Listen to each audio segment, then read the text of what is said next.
Et bonjour à tous, bienvenue dans cette TTP Preview 2025 pour la saison. Et aujourd'hui, je suis accompagné de Kevin. Kevin, comment ça va?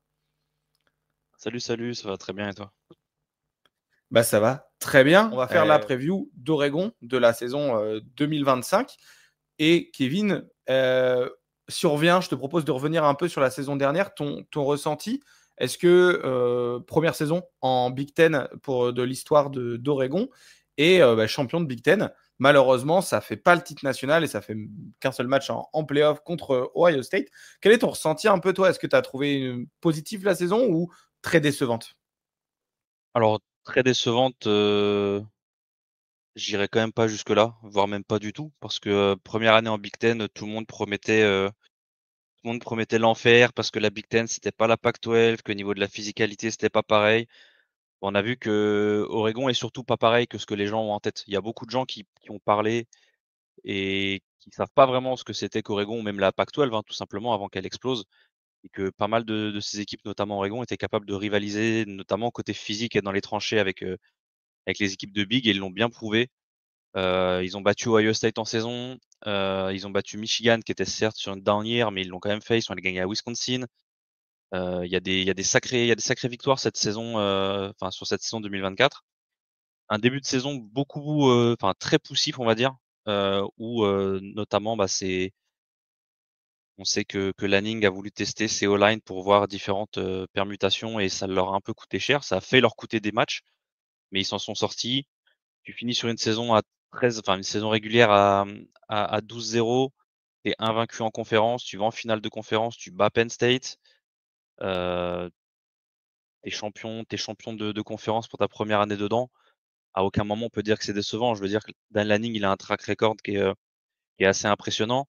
Certes, la plupart de ses défaites, c'est soit des big games, soit des rivaux. Parce que du coup, c'est soit des matchs de playoffs, soit Washington et Oregon State. Mais 3 saisons, il a 3 défaites sur sa première année, 2 défaites sur sa deuxième année, une seule défaite sur sa troisième année. Logiquement, on est champion en étant parfait l'année prochaine. Exactement. Bah, Si on écoute, suit le quelle théorème, mais belle voilà, prévision. ce serait quand même très couillu de dire, enfin de parler de saison décevante quand tu arrives à améliorer ton bilan général, que tu prends une finale de conf pour ta première saison. Donc c'était une saison qui était très agréable à suivre, parce que Dylan Gabriel finit aussi finaliste du Iceman. Donc c'était ça finit en eau de boudin malheureusement, mais c'était une et de toute façon, je pense que tous les programmes qui ne sont pas champions à la fin de l'année diront que c'est une saison décevante, mais on peut quand même pas cracher sur une saison pareille de la part d'Oregon. Je suis bien d'accord avec toi. C'est vrai que en début de saison, je me suis dit, oula, elle va être compliquée cette saison avec une O-line qui s'entend pas du tout. Gabriel qui arrive pas à faire des matchs corrects, notamment à cause de la O-line qui savait pas prendre un stunt, hein, ils arrivaient pas à communiquer entre eux. Et au final, bah, la saison, elle monte crescendo. Victoire contre Ohio State, victoire contre Michigan, finale de Big Ten où on bat Penn State, qui est une équipe très très solide. Et en fait, à ce moment-là, moi, je trouve que la saison est décevante, même après, parce que j'avais tellement d'espoir et je me suis dit, mais c'est l'année. En plus, les autres équipes étaient moins fortes que d'autres années, mais pas forcément une équipe très dominante, à part Ohio State sur ses playoffs. Mais avant les playoffs, je me suis dit, OK, c'est Oregon l'équipe la plus dominante de la saison. Enfin, c'est l'année où on va la gagner. Et finalement, bah, elle laisse quand même un petit goût amer, je trouve, cette saison, parce qu'on a énormément. Je trouve que la fenêtre était parfaite, à part les playoffs à 12, mais la fenêtre était parfaite pour avoir une saison où tu finis vainqueur. Mais bon, voilà, on avait tout ce qu'il fallait en termes d'effectifs. On avait des bons joueurs, des seniors avec plein d'expérience, un coach qui était dans sa troisième année, un calendrier qui était compliqué, mais sur lequel on a réussi à faire les bonnes choses. Et tu tombes avec une bye week. Et à ce moment-là, à l'époque, on ne savait pas, mais on se dit, une bye week, ok, c'est intéressant. Puis tu te retrouves à pas avoir joué pendant 5 semaines face à une équipe qui a joué et qui est en pleine confiance, qui a joué une semaine avant. Et donc voilà, là, tu te retrouves un peu en déception à la fin de ce match. Et c'est vrai que moi, je m'étais dit que c'était l'année où on allait gagner le titre et qu'on allait pouvoir enfin arrêter avec les blagues de Oregon avec le O, c'est le zéro titre. Je m'étais dit ça, mais voilà, comme tu dis, il faut pas cracher sur la saison. On, on a eu des saisons énormément pires. Donc voilà. Et l'année 2024, on peut le dire, plutôt réussi avec une petite déception à la fin.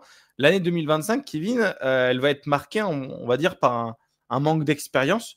Notamment, si je puis dire, les mouvements dans l'effectif, si on en parle un peu, on a 86% du roster titulaire en finale de Big Ten, donc contre Penn State, qui s'en allait à la NFL.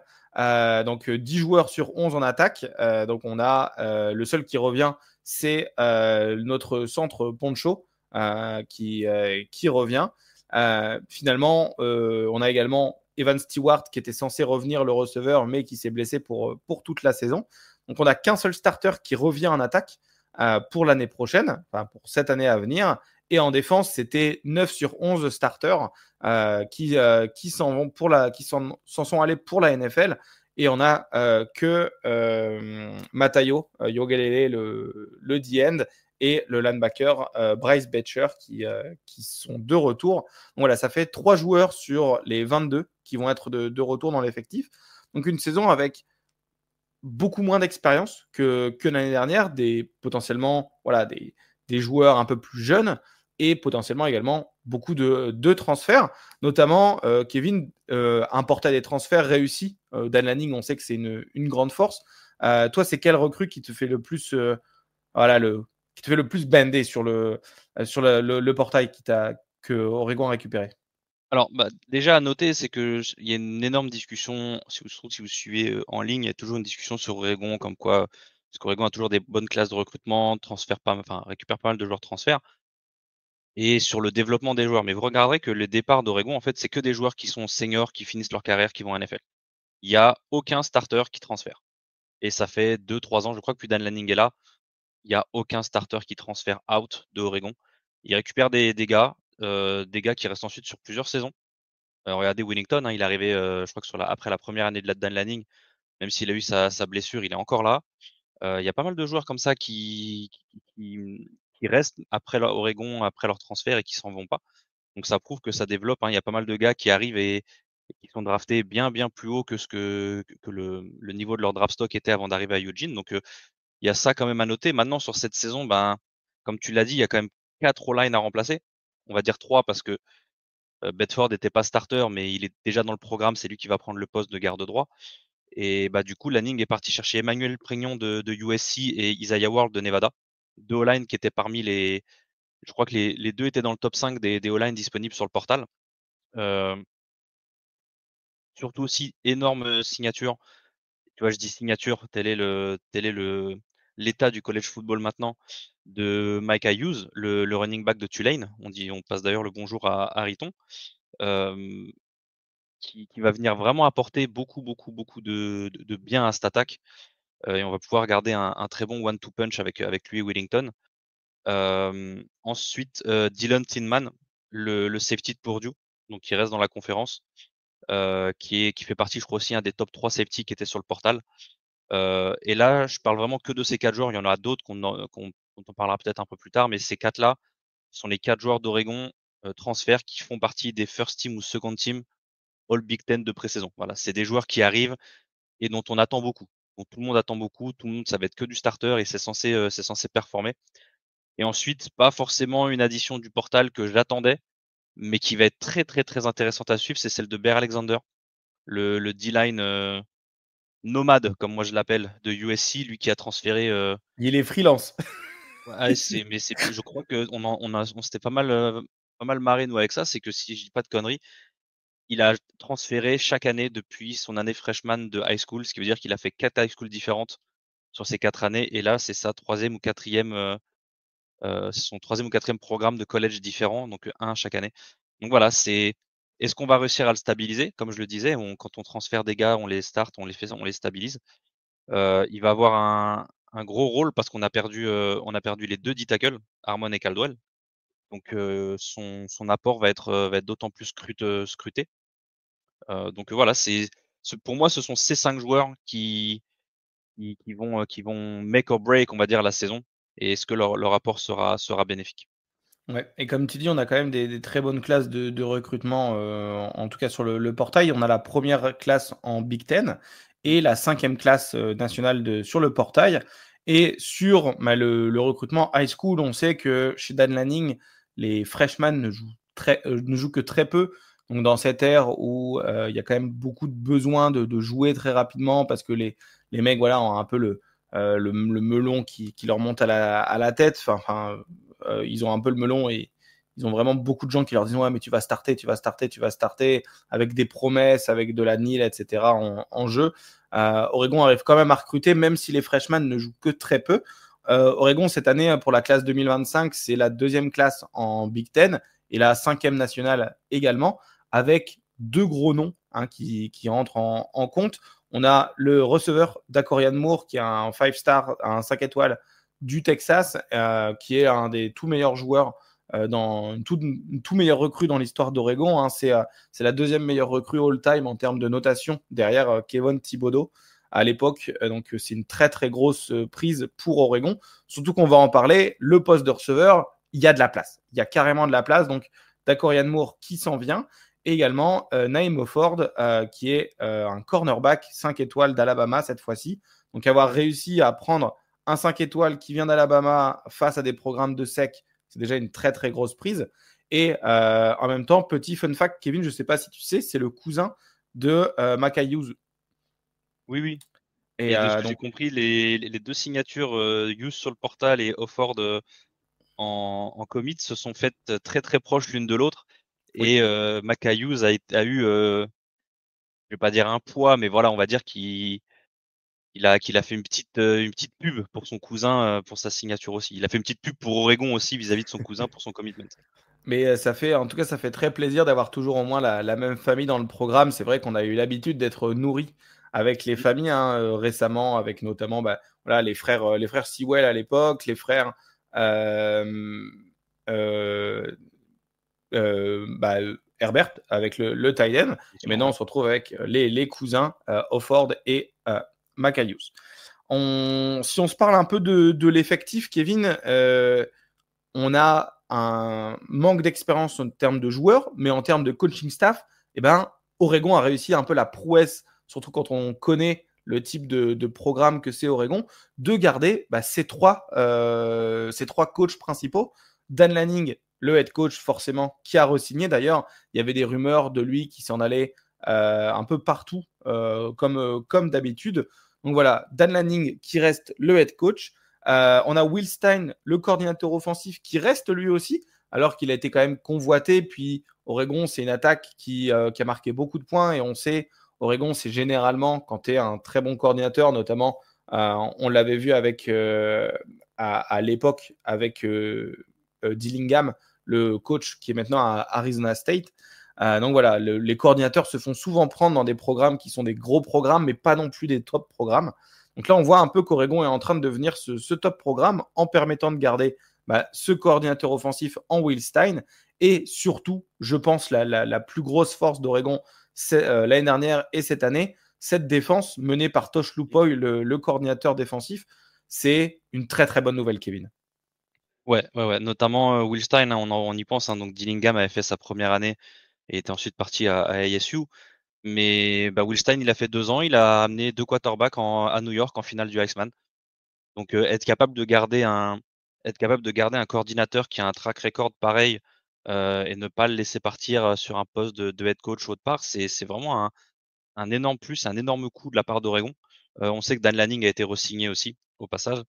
Donc voilà, et puis surtout, ce sont notamment Tosh Lupoy en défense, ce sont des très bons recruteurs.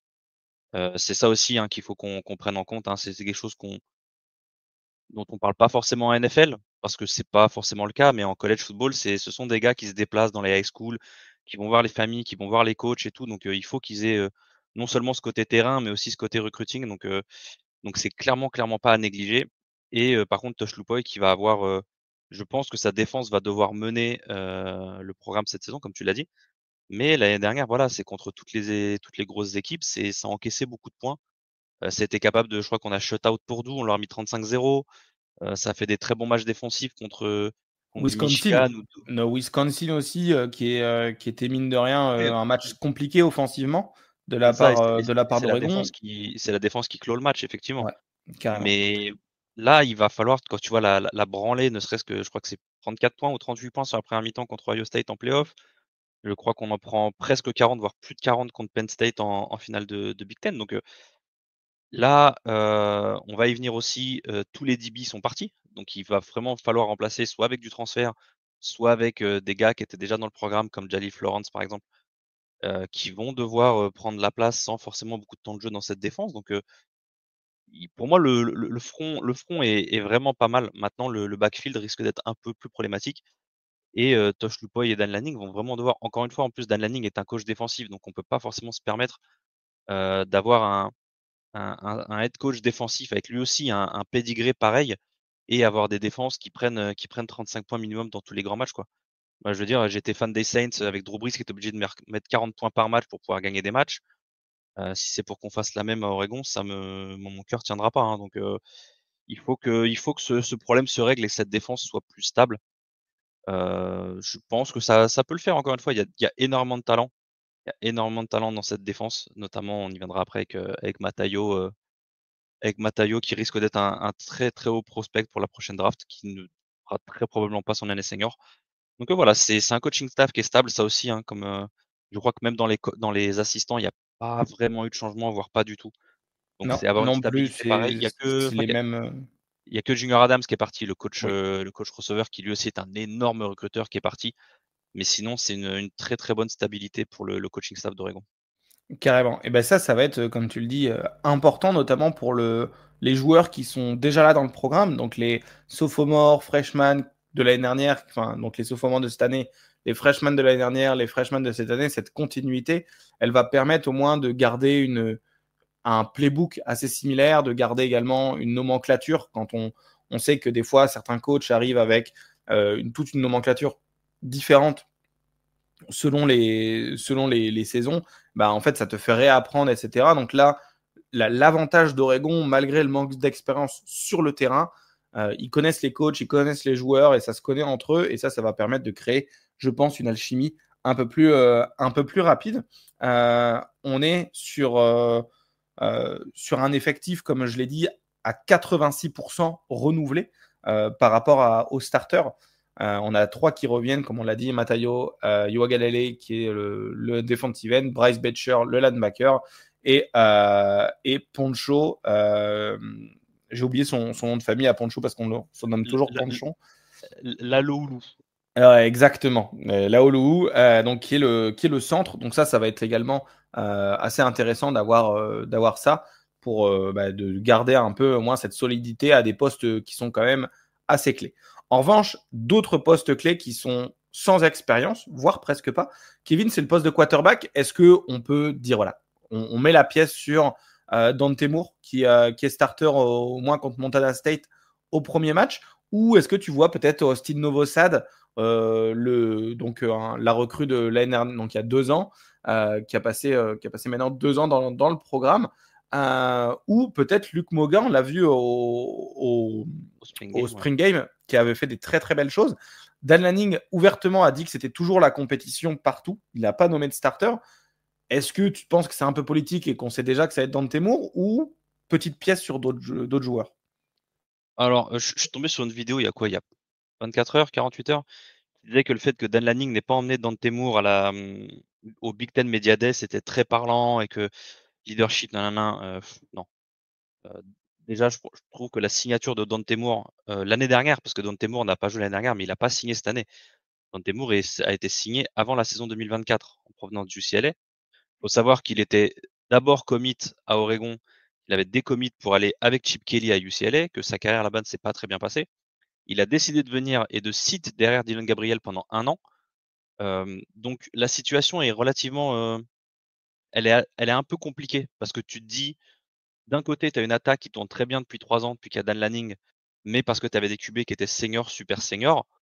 Et tu te dis, est-ce qu'un Dante Moore qui a beaucoup moins d'expérience de terrain, parce que mine de rien, Bonix et Dylan Gabriel, c'est les 2 QB de l'histoire du college football qui ont joué le plus de matchs, chacun l'un après l'autre. Donc tu dis, bah, dans Moore, tu as des situations, tu as des matchs qui ont été gagnés par ces gars-là, parce qu'ils avaient de l'expérience, parce qu'ils avaient 60 matchs en carrière. Moore, c'est pas la même chose. Donc cette année, derrière Gabriel et dans le système de Stein, elle va lui être hautement, hautement, hautement bénéfique. Il y aura eu moins de reps sur le terrain, mais il y a une connaissance du système, il y a une connaissance d'un minimum des joueurs qui est déjà là. Maintenant, voilà, moi je l'avais pas trouvé extraordinaire à UCLA. Maintenant, UCLA était dans un sacré marasme à l'époque où il y était.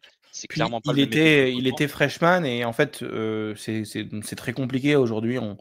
On voit quelques freshmen qui sont starters dans des équipes mais à un poste de QB, c'est compliqué. On l'a vu avec notamment la première saison de Nicolas Mavella à Tennessee. Mmh. C'était assez moche. Et en fait, je pense que le fait d'avoir des QB true freshmen qui startent day one après 6 mois de camp, même pas, et de se dire, OK, on attend à ce qu'ils fassent les bonnes lectures, les bonnes lectures, les bons choix à tel moment, surtout en étant sous pression, parce que UCLA, c'était dur la ligne offensive. Donc, je pense que Dante Moore voulait vraiment starter sa première année. C'était une des top recrues. Et maintenant, il a compris que c'est pour ça qu'il est retourné à Oregon, hein, d'ailleurs, en s'asseyant derrière Gabriel. Mine de rien, je pense qu'il a compris, il a une meilleure connaissance du football. Quand tu es QB remplaçant, notamment, tu as beaucoup, beaucoup, beaucoup de travail de tape, de film, etc., où tu es, un peu un deuxième assistant coach sur le bord du terrain pour aller un peu donner des feedbacks à son quarterback titulaire. Voilà, je pense qu'il aura ça va être intéressant comme saison. À lui de voir également. Au Spring Game, il n'avait pas l'air foufou. J'ai trouvé c'était un peu compliqué. Mais encore une fois, au Spring Game, on n'a pas la même O-line qu'il y aura en match, puisqu'ils font des Ouais, mixtes, il n'y a c'est pas les mêmes receveurs, etc. Donc voilà, mais j'ai trouvé compliqué. J'ai trouvé beaucoup plus intéressant, notamment Austin Novosad et Luc Moga. Luc Moga qui a également un aspect de course que Dante Moore et ouais. Novosan n'ont pas. Et Luc Moga, il pourrait très bien rentrer. Moi, je le vois très bien rentrer dans des systèmes où, un peu comme Arch Manning l'année dernière Mmh. Bien sûr. avec Avec Texas. certains C'est ça. packages qui ont besoin d'un QB beaucoup plus mobile, beaucoup plus athlétique. C'est Je un pense package que ouais, en 3 et 2, 3 et 3, où tu es en ouais, ouais. troisième en red zone, où tu te dis, bon, ok, même si on ne l'a pas, on a le field goal. Ça, c'est un package où je me vois très bien mettre Luc Moga, qui peut soit aller courir, soit la donner, avec une lecture qui est super simple. Tu lis un gars, puis c'est bon, Ah, ou ça alors sera tu fais une ton RPO. RPO assez simple, Ouais. et en sachant que les RPO, ce sera, bah, si tu es dans le doute, tu cours. Ce sera souvent des trucs comme ça.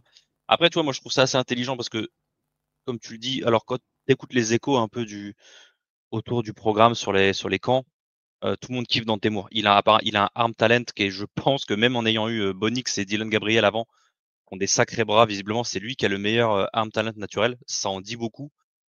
Il y a tout le monde qui est très content de lui, qui rave de ce qu'il fait depuis, ne serait-ce que depuis l'année dernière, mais au moins depuis cette année.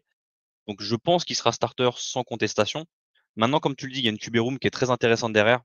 Je pense qu'il y a beaucoup de programmes qui aimeraient avoir cette QB room où tu te dis, voilà, si Dante Moore ça matche pas, ou s'il a un problème de santé médicale, on n'est pas à poil derrière. Il y a beaucoup de programmes, même des top programmes de Power 4 qui sont pas dans cette situation-là. Et moi, avoir un Novosad, un Moga ou même un Achilles Smith, hein, Achilles Smith Junior qui est freshman, mais qui connaît très très bien le programme puisque son père était un starter il y a 25 ans. Donc voilà, on va attendre de voir ce que ça donne. Heureusement pour lui, il va avoir un premier match contre Montana State qui va pouvoir lui permettre de se mettre en jambe. Puis après Oklahoma State qui sort d'une saison très très compliquée. On y Attention viendra à après quand Montana on parlera State, c'est calendrier. pas le programme, c'est pas Joel Clodo, hein. Souvent, C'est ça, on se dit c'est du FCS, etc. mmh, Mais ils sont en finale l'année dernière de FCS. Ils perdent contre North Dakota State au fil du rasoir. Ils ont vraiment un bon programme, une belle expérience. Donc attention en premier match avec très peu d'expérience du côté d'Oregon. Ça peut être le match piège. Je dis pas qu'il y aura une défaite, mais je dis que c'est pas Portland State où tu leur mets 77 points. C'est bah, alors je suis d'accord là-dessus. Maintenant, Oregon à domicile, déjà, premièrement, c'est invaincu. Je crois que c'est la plus grande série de matchs à domicile sans défaite. du college football, ou si c'est pas eux, c'est top 2 ou top 3. D'autant plus contre les FCS où ils savent dérouler, et encore plus sous Dan Lanning, où s'il y a un truc qu'on peut pas lui reprocher, c'est que Dan Lanning gagne les matchs qu'il doit gagner. Ouais, l'année dernière contre Idaho, j'étais pas sûr. Est-ce que le match a été gagné? Là est la Oui, question. non, mais Il a ce que réussi je à dis, gagner le c'est match, que je mais parle pas de la défaite. Je parle de attention, tu risques pas non plus de pouvoir mettre tes remplaçants et tes third string au ouais. début du quatrième quart. Tu vois, je veux dire ça aussi. Mais non, on est bien d'accord. Et Kevin, quand tu es quarterback, généralement, tu la lances à quelqu'un. Et quand tu es un jeune quarterback avec moins d'expérience que des quarterbacks qui ont le plus de matchs de jouer dans le college football de l'histoire, cette receiving room, elle n'est pas vraiment rassurante pour un QB freshman ou un QB sophomore qui a joué, quelques matchs avec UCLA. Notamment, cette receiving room, elle est très très jeune, inexpérimentée, avec, je crois que celui qui a le plus de réceptions, ça va être Justus Leo, qui doit en avoir une quinzaine. Ouais. Euh, une receiving room inquiétante, moi je dirais, avec Evan Stewart qui était censé mener cette receiving room en revenant et en ayant, on va dire, tous les targets, qui se blesse et pour la saison, on ne sait pas vraiment. Visiblement, Lanning dit voilà, on espère qu'à un moment il pourra avoir un impact, mais vu comment il en Ouais, parle, non, sur les premiers échos, c'est out saison. Effectivement, c'est là, ça. ça fait quelques semaines qu'on nous dit ah, peut-être qu'il faudra voir, mais non. Non, non, Le on mieux, est c'est bien de tabler sur le d'accord. fait qu'ils ne reviennent pas, et tu coaches le reste, quoi. On compte sur ce qui ne viennent pas. Donc, on a Evan Stewart qui ne vient pas. Et donc, on a une receiving room avec Justus Leo, Cal Casper. On a Malik Benson qui a un transfert de FSU. Et d'accord, Yann Moore. D'accord, Yann Moore, le freshman qui aura, je pense, la possibilité d'aller venir challenger un poste de starter day one. Et mine de rien, au Spring Game, il a fait tourner des têtes. Clairement, moi, ça m'a fait rêver de le voir. Et on imagine des très grandes choses. Toi, Kevin, comment tu la sens, cette receiving room? Parce que voilà, moi, de mon côté, je suis très inquiet. À part Dakorian Moore, qui est pour moi un freshman, mais encore une fois, ça ne va pas être du niveau de Jeremiah Smith. Il n'a pas une énorme frame sur lequel tu peux lancer des ballons contestés. Il est voilà, c'est un gars qui est super rapide, il est super fort. Mais est-ce que à part ce gars-là, tu as confiance dans notre receiving room, ou est-ce que tu te dis ça va être compliqué, on va plutôt jouer de la course cette année? Alors, de toute façon, Oregon est un programme qui est orienté vers la course, d'autant plus avec une signature de Micah Hughes, le running back, et un Dante Moore qui certes n'est pas un Lamar Jackson, mais qui a quand même une certaine mobilité, donc tu peux jouer du zone read ou du QB power avec lui. Maintenant, effectivement, cette receiver room, pardon, elle manque d'expérience. Pour moi, Dakorian Moore va être receveur numéro 1. Et quand ton receveur numéro 1, c'est un true freshman, ça en dit beaucoup sur ta room. Maintenant, il y a Malik Benson qui n'est pas une addition à prendre à la légère. Il y a Gary Bryant Jr. aussi, l'ancien transfert de USC qui était totalement absent l'année dernière, qui a une année d'éligibilité supplémentaire de par sa blessure, qui va revenir, qui va être intéressant dans le slot. Justus Lowe qui a beaucoup profité l'année dernière des blessures de Gary Bryant et aussi de Tez Johnson pendant un certain temps. Donc il a pris des reps et en plus surtout il n'a pas juste pris des reps. Moi je trouve qu'il a fait des très très bonnes apparitions, il a pris de l'expérience qui est clairement pas négligeable.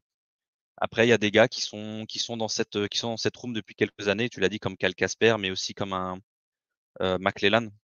C'est ça, Jeremiah McClellan qui est redshirt freshman cette année, ou un Jorian Dickey sur lequel on met beaucoup beaucoup beaucoup d'espoir depuis quelques années, qui est redshirt sophomore maintenant. Donc il y a on va dire qu'il y a du talent brut, il y a du potentiel. Maintenant, ça manque d'expérience forcément. Donc on va voir ce que ça donne. Maintenant, un jeu à la passe, c'est pas forcément que les receveurs. Je sais qu'Oregon, notamment sous Will Stein, aime bien jouer avec un voire deux tight ends, un voire deux running back. Donc ça va aussi atténuer ce manque de profondeur peut-être dans la room, parce que tu vas permettre d'avoir Willington et Hughes qui sont des bons receveurs. Tu peux avoir les deux sur le terrain.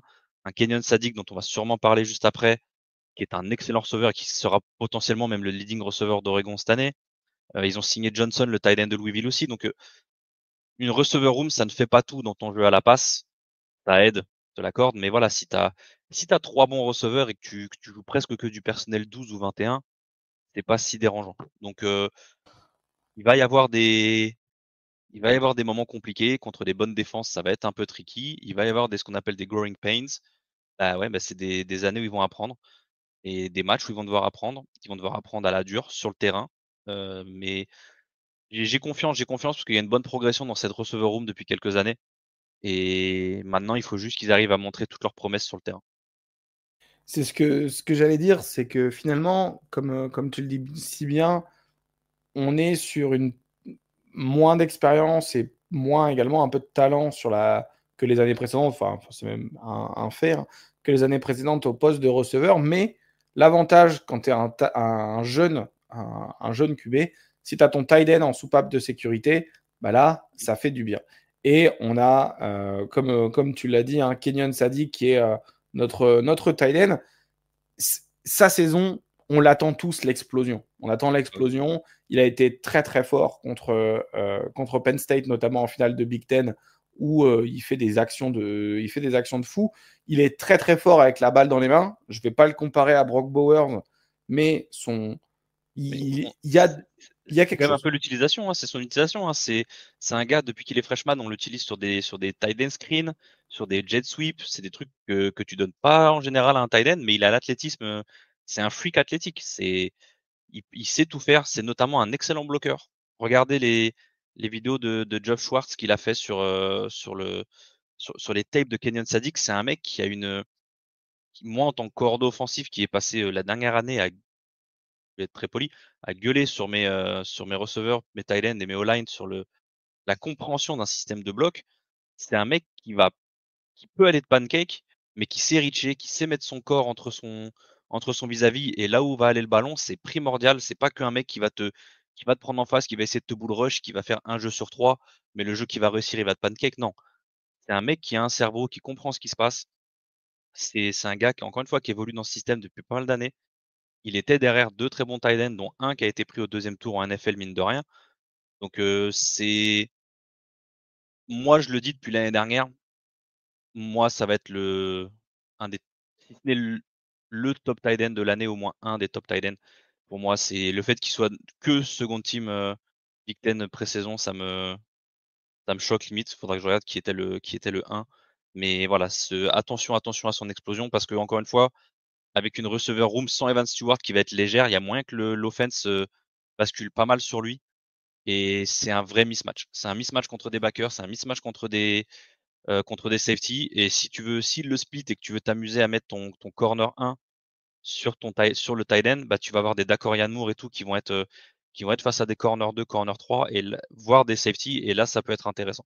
Donc, il va falloir voir comment Will Stein s'ajuste. Je pense que depuis la blessure d'Evan Stewart, il a commencé à ajuster son playbook du côté de Sadik. Donc, et surtout aussi à voir, c'est que bah, il arrive à faire une bonne saison l'année dernière en étant tight end 3, derrière Ferguson et Herbert. Là, il va être tight end 1. Là, c'est très clairement lui, le tight end 1. Il va avoir un nombre de snaps qui va exploser. Donc ça, je pense que c'est une année qui va être très, très, très intéressante à suivre pour Sadik. Ouais, monter dans le train parce que il va pas s'arrêter et Ouais. va falloir être là. Et un peu comme Tyler Warren, enfin à l'image de Tyler Warren à Penn State l'année dernière, il est tout seul à recevoir les ballons. Ça va faire des jeux uniquement pour que Sadik touche la balle. Et attention, attention, parce que lui, il risque d'y aller. Si vous avez une fantasy college football, n'hésitez pas. Euh, on finit aussi de se rassurer également avec une partie running back. Kevin, la running back room, elle est quand même très très pertinente. On a l'addition de Makayous de Tulane, qui était un des meilleurs running backs du pays de l'année dernière, qu'il sera encore cette saison, qui va remplacer Jordan James. Et on a également le running back numéro 2, Noah Whittington, qui est toujours là, qui vont, comme tu l'as dit en intro, qui vont faire un très très bon one-two punch. Et on a également toujours de la profondeur, de la profondeur. Oregon est connu pour cette profondeur. Donc ça, c'est un poste sur lequel j'ai aucune inquiétude. J'ai les yeux fermés. Je pourrais y aller dessus. Donc voilà, on ne va pas y passer trop de temps, mais sachez qu'Oregon, ça va très bien courir cette année et ça va également bien recevoir les ballons sur des screens, sur des angles, etc. Des bons tracés qui vont pouvoir être utilisés sur des running backs. Donc cette année, attention également à ce poste. Et finalement, Kevin, je pense, outre la receiving room, ça va être la O-line, la plus grosse question. On a 4 starters sur les 5 qui sont partis à la draft. On a 3 additions qui sont des transferts seniors, notamment Isaiah Ward de Nevada qui a un upside phénoménal. Hein. Ceux qui suivent la draft, on en parle comme un premier tour, voire un deuxième tour en termes de talent. Il n'y a pas de problème d'expérience parce que il y a des transferts qui viennent de USC, etc., qui ont déjà bien joué. Après, ça va être un problème de jouer ensemble. Et je pense que ça, c'est ce qu'on avait eu comme problème en début de saison. C'était, voilà, quand il y a un stun, comment est-ce qu'on se le passe? On se parle, il faut communiquer.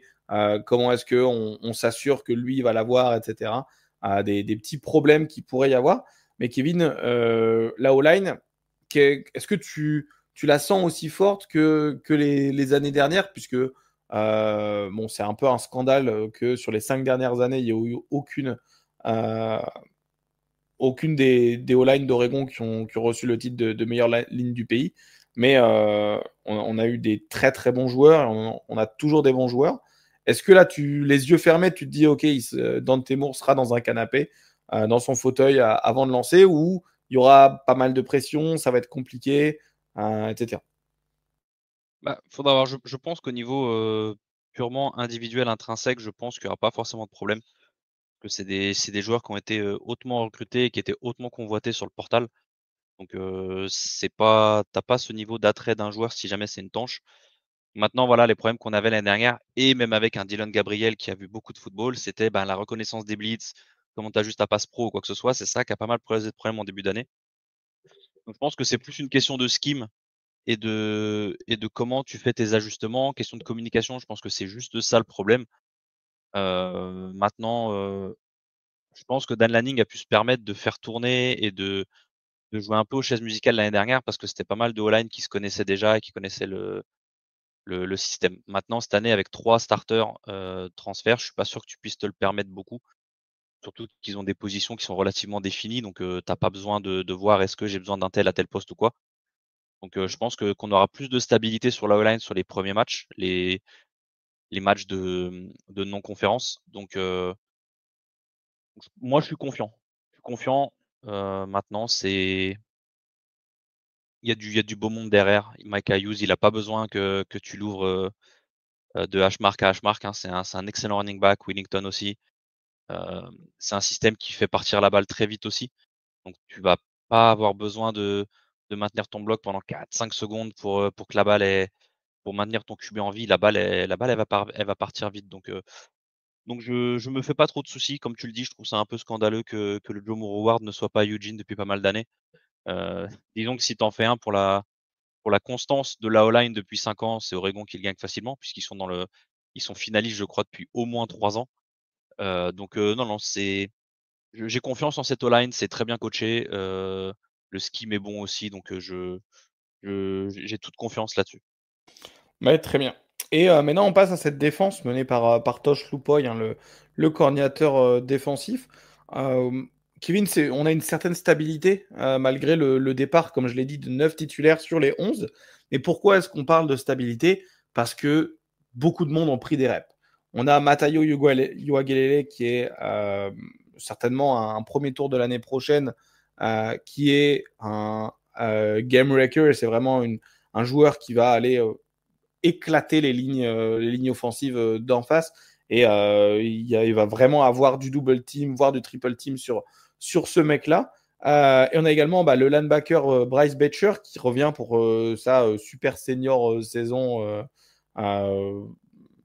d'éligibilité supplémentaire, qui a été un des meilleurs plaqueurs de l'année dernière, un très très bon leader, un enfant de Eugene. Donc ça fait plaisir. Donc on a de la solidité quand même avec de l'expérience au poste de ligne défensive. au linebacker. Et on a un des meilleurs safety du pays qui arrive. On a Dylan Tiedemann, qui est un safety en provenance de Purdue. Il me semble qu'il est first team Big Ten, en tout cas, ça c'est sûr. Il était freshman de l'American. Enfin, Non, on a non, quand non, même ils ont mis ils ont mis le safety. Ah, tu veux dire l'année dernière? l'année dernière, freshman à Ouais, je l'American. crois qu'il était, il est, ouais, ouais. Mais cette année en pré-saison, je crois qu'ils l'ont mis en deuxième team et le first team, c'est le safety de Minnesota qui est Ouais. vu devant lui. Mais il vient avec un pedigree, il vient avec une petite trophy room aussi, quoi. Ah, c'est clairement Personnel, on va dire. un des meilleurs Avec les yeux. safety du pays. Un très très bon plaqueur, également un bon ball hawk. Il a un peu toutes les qualités. Donc voilà, c'est quand même ces trois maillons qui vont coordonner chacun leur escouade. Après, ça reste des joueurs qui ont joué, notamment on pense à Tetem Tuoti, qui a déjà bien joué sur la ligne défensive. On pense également à Blake Purchase, etc. Voilà, beaucoup de joueurs qui ont évolué depuis quelques années dans ce système de Tosh Lupoy. Donc, ils sont familiers avec ce qui se passe. Ils sont également, ils ont un peu d'expérience dans les matchs. Ils n'ont jamais été starters, mais ils seront starters cette année. Et un peu comme les programmes à l'ancienne où tu construisais avec ton freshman, il jouait pas, puis ensuite en sophomore, il jouait un peu, et puis ensuite en junior, il devenait starter et il jouait junior, senior en starter. Voilà, c'était un peu cette philosophie des programmes qu'on avait un peu avant, et Oregon garde ça. Je pense que la plus grosse question de cette défense, ça va être le backfield défensif. Les cornerbacks, ils sont tous nouveaux. Safety, pareil, tous nouveaux. Mais l'avantage, c'est qu'on aura enfin, Kevin, des cornerbacks qui font plus que 6 pieds, hein, que 6 foot. Ouais. À chaque fois, Oregon se battait avec Jeremiah Smith qui fait 1m95, 150 kg là. Le type, il est bâti comme un tight end. C'est une blague, hein. Il fait pas 150 kg, mais voilà, vous comprenez. Oregon avait toujours du mal contre les très très grands receveurs parce que ils n'avaient pas la capacité physique de défendre contre ces mecs-là. Donc là, Oregon a amené du transfert ou des freshmen qui sont un peu plus grands, un peu plus avec un meilleur gabarit. Donc à voir ce que ça donne. En tout cas, moi je pense que si on voulait conclure sur la défense, Kevin, est-ce que t'es confiant, pas trop confiant? Oui, je suis confiant. Je suis confiant. Là, par contre, je me doute qu'il y aura ça va être plus de temps à se mettre en place. Mais disons que le front va te permettre de compenser. T'as un front, notamment Amari Washington dont on n'a pas parlé, qui est en D-tackle, mais qui a montré d'énormes promesses l'année dernière. Le peu d'entrées qu'il a fait, c'était assez impressionnant. Et puis même, il y a du beau monde sur cette D-line, il y a du beau monde. Il y a beaucoup de bonnes recrues. Mine de rien, derrière, il y a aussi du Elijah Rushing dont on attend l'émergence. Voilà, il y a d'autres gars comme ça. C'est ce backfield défensif qui, je pense, contre Montana State, Oklahoma State, Northwestern, Oregon State, les 4 premiers matchs de l'année, qui va pouvoir se roder, qui va pouvoir se mettre d'accord niveau communication, niveau ajustement avant d'aller à Happy Valley pour jouer Penn State. Donc ils vont avoir 4 matchs relativement calmes entre guillemets avant d'entamer le gros morceau de la saison. Donc ils vont avoir un peu de temps pour eux. Maintenant, encore une fois, je fais confiance à Tosh Lupoy, je fais confiance à Dan Lanning. Ils ont montré depuis 3 ans maintenant que ils savaient ce qu'ils faisaient, qu'ils savaient ce qu'ils faisaient sur les recrues, que s'ils mettaient un mec sur le terrain, c'était pas parce qu'il avait un nom, c'était pas parce que c'était un senior, c'est parce qu'il était capable de mettre les pieds sur le terrain. Donc non, là-dessus, j'ai pas vraiment d'inquiétude. Ouais, on est bien d'accord. Et puis bon, la special team, c'est tout le monde est de retour, c'est des seniors, ils ont de l'expérience. Kevin, est-ce que tu pourrais me donner trois clés sur la saison d'Oregon, des choses que tu vas regarder ou des choses sur lesquelles les plus grosses questions restantes? Bah, facilement, on l'a plus ou moins éludé pendant cette preview de l'effectif, c'est que bah, premièrement l'adaptation de Dante Moore, sa première année en tant que starter dans le système. Est-ce qu'on va voir comment on va passer de QB senior à un QB sophomore? Qu'est-ce que ça va changer dans le système? Deuxième point qui va être intimement lié, ben, c'est la O-line.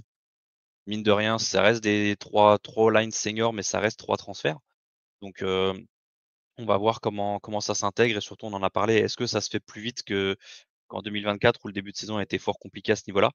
Et enfin, je pense que c'est une clé pour toutes les équipes et c'est un peu bateau de dire ça, mais la santé des joueurs. La santé des joueurs, c'est quand je pense qu'Oregon a un bon effectif, mais je pense pas qu'il y ait tant de profondeur top niveau que ça. Ce qui veut dire que si tu as un Ugalele qui se blesse, si tu as un Bettcher qui se blesse, les pas mal de gars qu'on a cités, hein, c'est à part peut-être au poste de running back où je pense qu'on a une profondeur, légendaire à ce niveau-là. Je me fais pas forcément je me fais pas forcément de soucis, même peut-être en QB, sinon les autres postes, c'est beaucoup plus problématique. Donc voilà, j'espère que ça va bien se passer à ce niveau-là. Je sais que le coaching, tout ce qui est, préparateur physique et tout, notamment avec coach Love, ils font un excellent boulot à ce niveau-là. Donc je sais que et puis Oregon est un des programmes qui, on va être honnête, qui a l'argent pour tout mettre de ce côté-là, pour tout mettre derrière la santé de ses joueurs. Donc pas trop de questions. Mais voilà, une fracture, une commotion, des trucs comme ça, c'est des choses contre lesquelles tu peux pas forcément faire grand-chose. Ça arrive malheureusement dans notre sport. Donc ça va être une des composantes importantes. On se rappelle de la blessure de Tez Johnson l'année dernière. Il a été absent certes 2 ou 3 matchs, je crois, mais ces 2 ou 3 matchs, on a vraiment senti son absence. Donc faudra voir ce que ça donne. Ouais, clairement. Bah, pour cette saison, le calendrier, Kevin, il est plutôt, on tombe bien. On tombe bien sur le calendrier, on va pas se mentir. Ouais. Oregon va commencer à domicile, 2 matchs, Montana State, Oklahoma State. Ensuite, se déplacer à Northwestern. Ils reçoivent Oregon State dans ce match de rivalité hors conférence. Ensuite, Oregon se déplace à Penn State ce sera lors du whiteout, hein, normalement. Ensuite, Oregon reçoit Indiana, qui pour l'instant est classé dans la pré-saison 17e. Ensuite, Oregon se déplace à Rutgers. Ils reçoivent Wisconsin, ils se déplacent à Iowa. Ils reçoivent Minnesota et USC. Et ils se déplacent pour finir la saison régulière à Washington dans cette rivalité. Kevin, on, on a un calendrier qui est quand même favorable, on va pas se mentir. Il y a quand même le gros morceau Penn State cette année. Penn State, ils ont beaucoup de starters qui reviennent. Ils ont Jim Knowles en coordinateur défensif qui est arrivé. On sait ce que Jim Knowles a fait à Oregon au Rose Bowl en tant que sur la défense qu'il avait proposée. Penn State, on va pas se mentir, c'est le morceau le plus compliqué. Tous les deux, on voit une défaite, si je ne me trompe pas. Ouais. Ça arrive au cinquième match de la saison. Donc, les joueurs ont eu le temps de prendre un peu plus d'expérience. Mais voilà, est-ce qu'il y a un autre match que tu vois dangereux, sinon, ou est-ce que tu vois le 11-1 presque parfait, ou il y a un match où tu dis ah, attention. Bah, avec Oregon, mais c'est ce que je dis à chaque preview et l'année dernière, on a été capable de pas le faire et visiblement sous Dan Lanning, ces problématiques, légendaires d'Oregon ont l'air d'être un peu réglées, mais il y a toujours un match qu'Oregon, chie dans la colle contre une équipe qu'ils doivent largement battre. Ça aurait pu être Wisconsin l'année dernière, par exemple. Ça aurait pu être, Idaho ou Boise State aussi. Heu, Maintenant, pourquoi j'ai mis en fait, je pense qu'Oregon peut aller gagner à Penn State, bien entendu. Je crois que Penn State est favorite de 4,5 points pour l'instant. Hem, mais faire 2 saisons parfaites d'affilée en conférence, déjà 1 c'était compliqué, 2 je pense que c'est, potentiellement impossible. Donc je pense qu'il y aura cette défaite à Penn State. C'est juste avant une bye week, si je dis pas de bêtises. Je crois que la bye week est juste après Penn State. Je te dis ça tout de suite, c'est Oui, ça. juste après Penn C'est ça. State. Après, sinon, pour les autres matchs, il y a ces 2 derniers matchs contre les anciens de la Pac-12. Cette réception du USC et ce déplacement à Seattle pour affronter Washington. Hem, c'est les 2 seuls adversaires que je pense qui peuvent, peuvent mettre une défaite à Oregon cette année. USC, s'ils se réveillent enfin, s'ils règlent leurs problèmes de quarterback et de défense, ça peut donner quelque chose.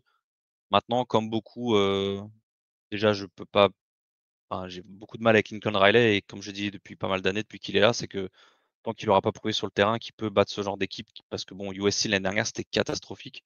Tu es capable de gagner des gros matchs, mais ça va perdre contre les bas-fonds de la Big Ten. Donc bien sûr, je pense qu'ils sont capables de battre Oregon, mais je t'avoue que tant que je les ai pas vus sur le terrain mettre une vraie saison complète, en forme, j'y crois pas trop.